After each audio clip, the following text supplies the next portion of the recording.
Assalamualaikum warahmatullahi wabarakatuh. Saya Syekh Habudin. Terima kasih banyak kerana anda berada di channel YouTube saya dan terima kasih banyak jika anda telah tekan butang subscribe. Kalau belum tekan tombol berkenaan, tekan butang itu sekarang. Jika ada video-video yang bermanfaat, insya-Allah akan ada di feed YouTube anda. Sahabat-sahabat, baru-baru ni saya diberikan beberapa video, klip-klip video dan juga kenyataan tentang trend yang terbaru, iaitu trend cium Kaabah yang sedang viral baru-baru ini. Oleh sebab itu, sahabat-sahabat, kita tengok dulu trend yang berlaku, kemudian kita berikan reaction selepas itu. Untuk video-video ni kita tak letakkan suara sagi jadi copyright apa semua, jadi masalah pula. Ini trend yang disebut-sebutkan dan sedang viral di TikTok, sahabat-sahabat, sedang viral di TikTok. Dia orang cium dinding atau sebagainya, kemudian terus pergi cium Kaabah. Macam itulah keadaan dia. Bukan satu, dia dah jadi trend. Banyak sungguh trend cium Kaabah ni ada dekat sini dan terlalu banyak dekat sini. Kita tengok tentang trend cium Kaabah. Dia cium satu-satu dulu, kemudian baru dia call kepada filter tu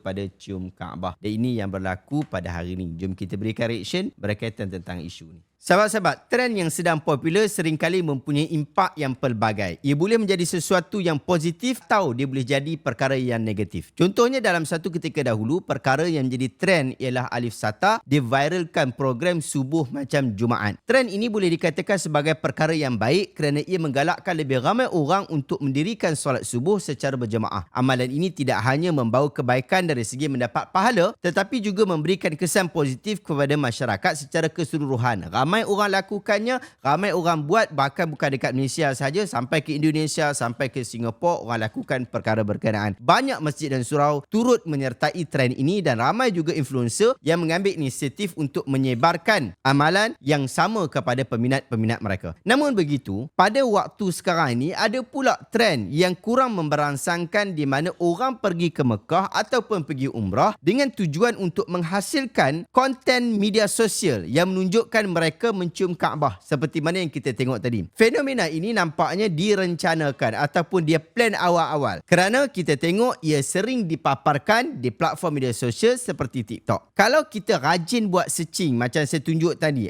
anda akan dapati pelbagai kandungan yang menunjukkan bahawa orang ramai mencium Kaabah di TikTok sambil sedang rekod video. Tindakan tersebut menimbulkan beberapa persoalan dan juga kebimbangan. Tetapi sahabat-sahabat, sebelum tu kita nak bincang dulu apa hukum mencium Kaabah ataupun mencium kain kelambu Kaabah tu. Adakah ia termasuk dalam perkara yang sunnah yang tidak patut dilepaskan apabila kita ke Mekah, ataupun ia termasuk dalam perkara yang sia-sia tetapi dibuat kerana mahu menjadi viral dan mendapat pujian. Sahabat-sahabat, agama kita adalah agama yang menekankan role model di dalam ibadah. Dengan maksud dalam perkara ibadah kita mesti ikut Nabi kita Muhammad sallallahu alaihi wasallam. Tak boleh buat sendiri-sendiri, tak boleh buat ikut suka dan tak boleh buat sekadar ikut trend sahaja. Dalam bab salat, kita disuruh untuk solat macam Nabi. Nak puasa, kena ikut macam puasa Nabi. Kena ikut puasa yang macam Nabi SAW tunjukkan. Demikian jugalah di dalam bab haji dan dalam bab umrah. Bahkan secara khusus dalam isu haji, Nabi Muhammad SAW pernah sebut, "Khudhu anni manasikakum." Ambillah cara-cara nak buat haji itu daripada aku. Hadis ini sahih, riwayat Imam Ahmad dan juga riwayat Imam Muslim. Oleh itu sahabat-sahabat, perbuatan kita waktu pergi haji ataupun pergi umrah hendaklah bertepatan dengan apa yang diajarkan dan dianjurkan oleh Nabi Muhammad SAW. Sahabat-sahabat, Nabi ajar kita apabila sampai di Hajarul Aswad, maka sunat untuk cium Hajarul Aswad. Cium sebab apa?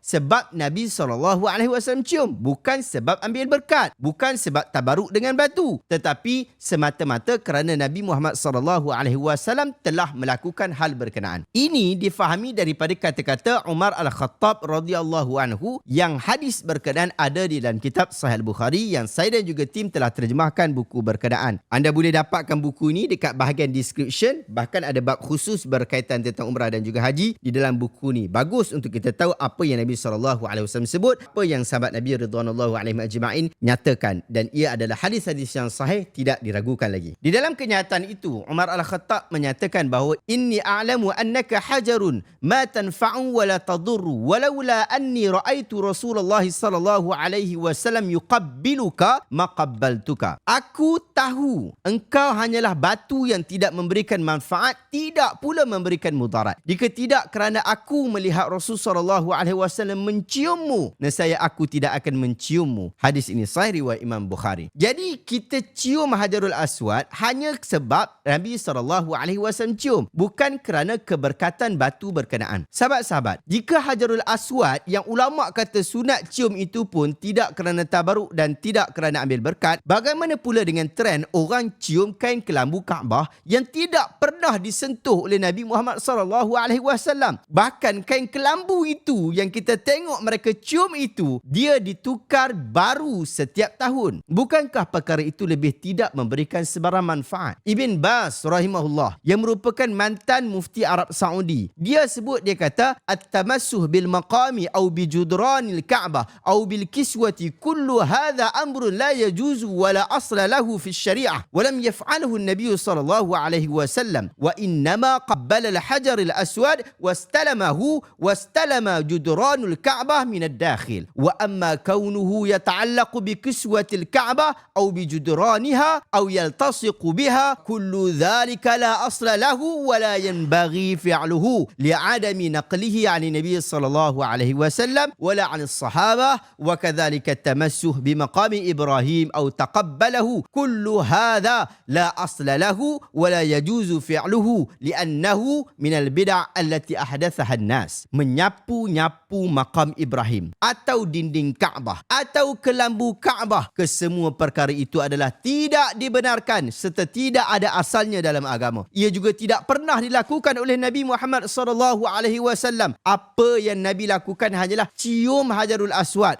sapu Hajarul Aswad serta menyapu dinding Kaabah dari dalam, bukan dari luar. Adapun berkaitan tentang kelambu Kaabah atau dindingnya atau menempel badan kepada dinding Kaabah, semua ini tidak ada asalnya. Bahkan tidak boleh dilakukan kerana tidak dinakalkan daripada Nabi SAW atau para sahabat radhiyallahu alaihim ajma'in melakukannya. Demikian juga menyapu-nyapu makam Ibrahim atau mencium tempat berkenaan. Ia tidak ada asal dan tidak boleh dilakukan kerana ia termasuk perkara baru yang dibuat-buat oleh orang ramai. Sahabat-sahabat, rujuk kenyataan Ibn Baz ini dalam kitab dia Majmu' Fatawa wa Maqulat oleh Syekh Ibn Baz rahimahullah. Oleh itu sahabat-sahabat, berpadalah dengan sunnah baginda Nabi Muhammad SAW. Janganlah terikut-ikut orang yang mereka-reka agama pada perkara yang mereka tidak tahu. Budak-budak yang dok buat trend dekat TikTok tu, dia orang tak tahu pun perkara itu tidak dibenarkan. Tanggungjawab kita adalah memberitahu mereka, bukan kita pula yang mengikut-ikut trend berkenaan. Kedua, sahabat-sahabat, trend ini juga menimbulkan isu yang agak berat mengenai niat sebenar individu yang melakukan hal itu. Adakah mereka pergi ke Mekah dan umrah dengan niat yang tulus untuk mendapatkan keberkatan dan mengabdikan kepada Tuhan, atau sekadar untuk mendapatkan populariti dan perhatian di media sosial? Ibadah umrah merupakan ibadah yang bertujuan untuk mendapatkan keredaan Allah. Ia sama seperti salat, ia sama seperti puasa, ia sama seperti zakat. Sekiranya ibadah tersebut bercampur dengan hal keduniaan yang remeh seperti bergambar dan memuat naik video semasa beribadah, maka semestinya perkara ini merosakkan ibadah tersebut. Ia tak jauh beza dengan orang yang salat sambil buat live di TikTok supaya orang bagi gift banyak-banyak. Apatah lagi sahabat-sahabat, mempamerkan ibadah di khalayak ramai boleh mendatangkan sifat riak yang boleh menjerumus individu berkenaan kepada syirik kecil. Kita kena hati-hati berkaitan tentang hal ni. Imam Fakhruddin Ar-Razi menjelaskan bahawa riak ialah menzahirkan sesuatu yang tidak ada pada hatinya supaya orang ramai melihatnya sebagai orang yang